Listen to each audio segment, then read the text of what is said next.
Man accused of killing a 9-year-old girl making his first appearance in court today. We were there as Tony Earls Jr. went before the judge. It's a story our Arlene Alvarez has been covering since the first shooting began when Arlene Alvarez was shot on Valentine's Day back in 2022. And she joins us live from the courthouse. Aniele, walk us through what happened today.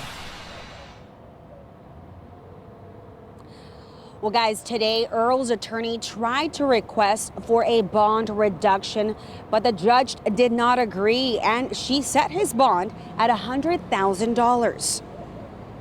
It's the moment the family of 9-year-old Arlene Alvarez had been waiting for over 2 years.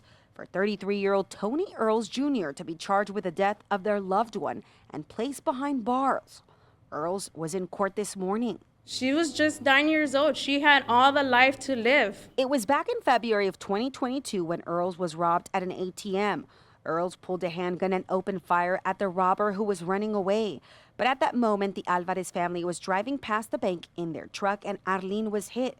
Earls initially faced an aggravated assault charge in the Alvarez case in 2022, but a grand jury in Harris County declined to indict him, and new evidence was uncovered this year. He was charged again, this time with the murder, a charge his attorney doesn't believe in. It's a tragedy, absolutely. There's a dead little girl, and our heart breaks for the Alvarez family, but this is not murder. But the special prosecutor assigned to this case says an FBI firearms expert looked at physical evidence and surveillance video and took measurements at the scene of the shooting.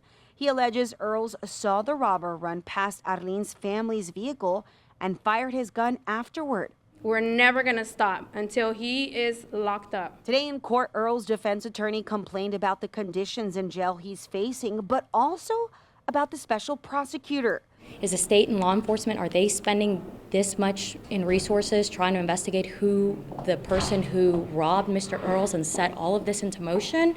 Or are all resources being spent on just trying to prosecute Mr. Earls for a charge that he did not commit? Prosecutor argued HPD is still handling the robbery investigation.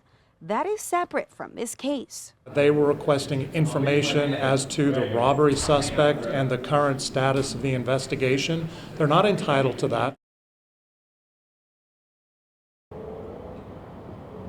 Now, a special prosecutor assigned to the case says he hopes the case goes to trial by the end of the year. Reporting live, Aniele Ruiz, KHOU 11 News.